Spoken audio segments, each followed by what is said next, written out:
नमस्कार, आदाब, सत श्री अकाल। My self Mohammad sir, education at the rate Ahmad sir. हम लोग बात कर रहे हैं एनआईएस के बारे में। एनआईएस सीरीज में ही एनआईएस की जो 2024 की स्टडी है उसके ऊपर हम लोगों ने फोकस करना चालू कर दिया। ठीक है, अभी करंट जो एग्जामिनेशन है वो आप जो लोग कर रहे हैं करते रहिए, कोई प्रॉब्लम्स है तो हम लोग बात कर लेंगे। राइट, अभी हम लोग बात कर रहे हैं 2024 अप्रैल के, उसमें अब हम सिलेबस पर बात करना चालू करेंगे, उसके स्टडी मटेरियल पर बात करेंगे और टीएमए के लिए बात करना चालू और पूरे वर्कआउट करना चालू। लिसन, आज हम लोग ले रहे हैं फिजिक्स 312। फिजिक्स 312 में क्या सिलेबस है जरा देखना। मॉड्यूल कितने हैं? 1 2 3 4 5 6 7 8 मॉड्यूल में फिजिक्स की 2 बुक्स हैं। फिजिक्स का 2 बुक है। फिजिक्स का code 12th class NIS physics code जिसका है 312। कितने मॉड्यूल में डिवाइड किया? 1 2 3 1 to 8 तक डिवाइड किया। राइट, जरा ये देखिए कि इसमें जो सिलेबस का बाइफर्केशन है अभी क्लियर हो गया, बीच में हटा दिया था, कंफ्यूजन बहुत क्रिएट हो गए थे स्टूडेंट के अंदर, बहुत से हड़बड़ तड़बड़ स्टूडेंट भागने लगे थे, क्या है क्या नहीं है सिलेबस, इतना कंफ्यूजन में जी रहे थे। हम लोगों ने कहा वेट करो, जैसे कंफर्मेशन आता है सबसे पहले रिपोर्ट आपको करेंगे। अब पूरी कंफर्म हो गई, क्लियर हो गई, हम लोग आपको बात कर रहे हैं। अब टीएमए के सिलेबस पर भी इसके टीएमए का सिलेबस अभी टीएमए डाउनलोड करने के लिए नहीं है, इसलिए अभी टीएमए बनाने से बचो। एक बार डाउनलोड करने को आ जाएगा तो इसका मतलब उन्होंने हमारे डोमेन में ये क्वेश्चन दे दिया ताकि हम उसको कर सकें। कल को टीएमए बदल दिया तो क्या करेंगे? टीएमए के चैप्टर डिसाइडेड है, क्वेश्चन अभी भी डिसाइड नहीं है, ध्यान रखना। क्योंकि टीएमए अगर डाउनलोड नहीं कर सकते तो अपलोड कैसे कर सकते हो? डाउनलोड आपका नहीं हो रहा है तो आपका सिलेबस कौन सा है? तो जो पहले लिखा वो भूल जाओ, नया वाले के लिए वेट करो। जब तक आता नहीं, जब तक हम आपको हरी झंडी नहीं देंगे, आप वेट करो ना, फिर से टीएमए बनाना पड़ जाएगा, वेट करो। अच्छा देखो, फिजिक्स में क्या मॉड्यूल 1 में फोर्स और एनर्जी को चैप्टरों में डिवाइड किया। किसमें?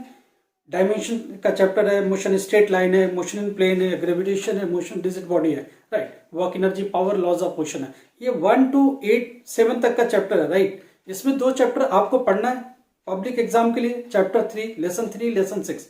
लेसन 3 के लॉज ऑफ मोशन है, लेसन 6 है वर्क एनर्जी एंड पावर। ये 2 चैप्टर पढ़ने हैं, इसके सिवा कुछ भी नहीं पढ़ना है। क्लियर है? इसमें कोई कंफ्यूजन नहीं होनी चाहिए। अच्छा, मॉड्यूल 2 में mechanics of fluids, solids and fluids. Right, ठीक है, सॉलिड एंड फ्लूइड। सॉलिड में जनरली इलास्टिसिटी का चैप्टर आता है। जो फ्लूइड्स होती है, लिक्विड का फ्लो, उसके अंदर आती है कहानी। अब जरा देखना, इलास्टिक प्रॉपर्टी ऑफ सॉलिड है, mechanics of solid and fluids में क्या पढ़ना क्या नहीं पढ़ना। चैप्टर 8 और 9 में से सिर्फ 9 पढ़ना है, 8 टीएमए का पार्ट है, तो एक चैप्टर यहाँ से मिलेगा। उसके बाद है थर्मल फिजिक्स। थर्मल फिजिक्स में काइनेटिक थ्योरी ऑफ गैसेस, उसके बाद thermodynamics, heat transfer and solar energy. Right, इसमें सिर्फ थर्मोडायनामिक्स पढ़ने हैं। थर्मोडायनामिक्स के चैप्टर में क्या होता है? Laws of first law of thermodynamics, second law of thermodynamics, उसके बाद जीरोथ लॉ है, उसके बाद क्या है? कार्नोट इंजन है, जो कि इस बार बोर्ड में भी आया था, ध्यान रखना। और मैंने गेस किया था कार्नोट इंजन आएगा, 100% आया। राइट, उसके बाद थर्मोडायनामिक एक्टिविटी जितने भी होती है वो सारा कुछ होगा, हम लोग बाद में डिस्कस करेंगे वो चीजें। अभी के लिए आज सिलेबस डिस्कस कर रहे हैं। राइट, तो एक चैप्टर पढ़ना थर्मोडायनामिक्स लेसन 11, 10 12 नहीं पढ़ना है। अब आगे चलते हैं। Oscillation and waves. ऑसिलेशन में क्या है? सिंपल हार्मोनिक मोशन है, वेव की फिनोमेनन है। सिंपल हार्मोनिक मोशन नहीं पढ़ना है, वेव फिनोमेनन पढ़ना है, लेसन 14। उसके बाद है electricity and magnetism. Electricity and magnetism पूरा का पूरा पब्लिक एग्जाम में आएगा, इसमें टीएमए से कोई लेना देना नहीं। लेसन 15 इलेक्ट्रिक चार्ज से लेकर के अल्टरनेटिंग करंट एसी तक का चैप्टर है। Right, optics and optical instruments. इसमें क्या है? Reflection, optical instruments, wave phenomenon of light, dispersion of light. ये 4 चीजें, 4 में से 21 22 पढ़ना है, 20 23 नहीं पढ़ना है, 21 22। 21 क्या? डिस्पर्जन ऑफ स्कैटरिंग, ये पेज भी हम डालेंगे, क्या क्या चीजें वो क्लियर रहना चाहिए। उसके बाद एटम्स एंड न्यूक्लियर, सारा का सारा एग्जाम में आ रहा है, 24 से 27 तक का। उसके बाद है सेमीकंडक्टर डिवाइसेस एंड कम्युनिकेशन। इसमें से कम्युनिकेशन सिस्टम को छोड़ के बाकी सारा कुछ है, semiconductor and semiconductor devices, application of semiconductor.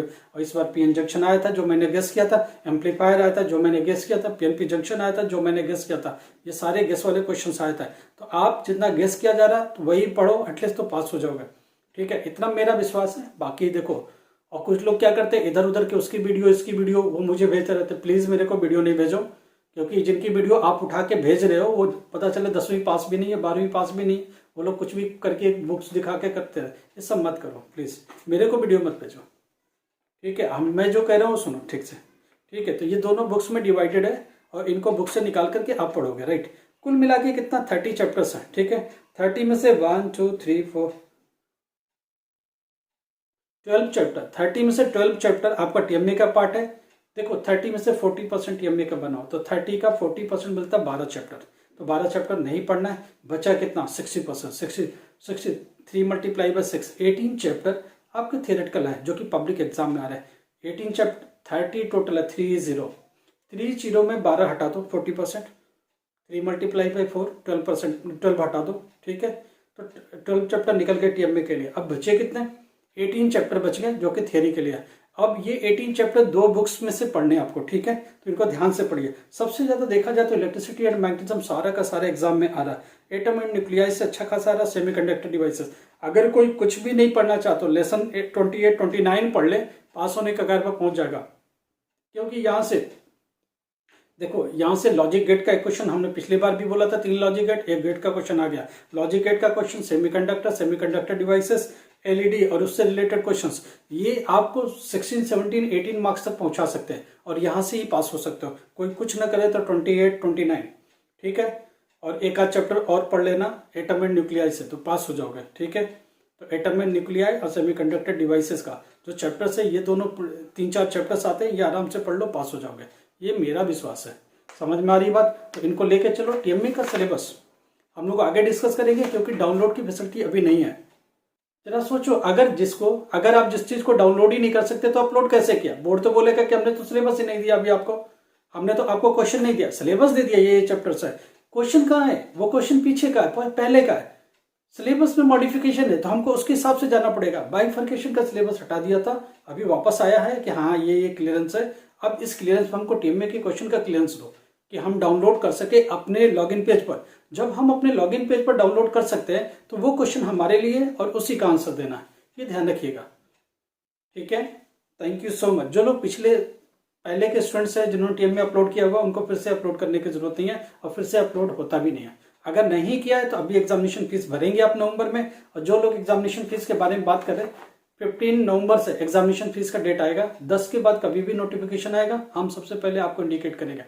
आज हमने एक वीडियो शेयर किया था जो कि बहुत एक ट्रू स्टोरी, हमारे सामने से जो हमारे आंखों के सामने जो स्टोरीज आ रही हैं, जो हमारे से रिलेटेड कनेक्टेड स्टूडेंट की स्टोरी आ रही है, जिनको हम लोग देख सकते हैं, विजुअलाइज कर सकते हैं, हाँ ये बच्चा सामने यहाँ से यहाँ पहुंच गया, इस तरह की स्टोरी हम आपके साथ शेयर करेंगे।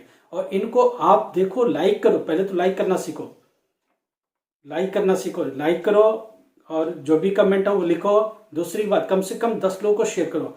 देखो, लाइफ में बदलाव बहुत जरूरी है, बदलाव के लिए सोच बदलना जरूरी है। और ये हम लोग काम सोच के लिए कर रहे हैं कि एक आपके अंदर पॉजिटिविटी आनी चाहिए। हर चीज टीचर का नहीं होता पढ़ाने का, हर चीज टीचर को समझाने का नहीं होता है। आपको खुद से भी समझना पड़ेगा, खुद से बहुत सारा पढ़ना पड़ेगा, सेल्फ स्टडी करनी पड़ेगी, ठीक है। जो भी स्टडी मटेरियल अवेलेबल है, ठीक है, उसके साथ पढ़ो और उसकी मेहनत करो।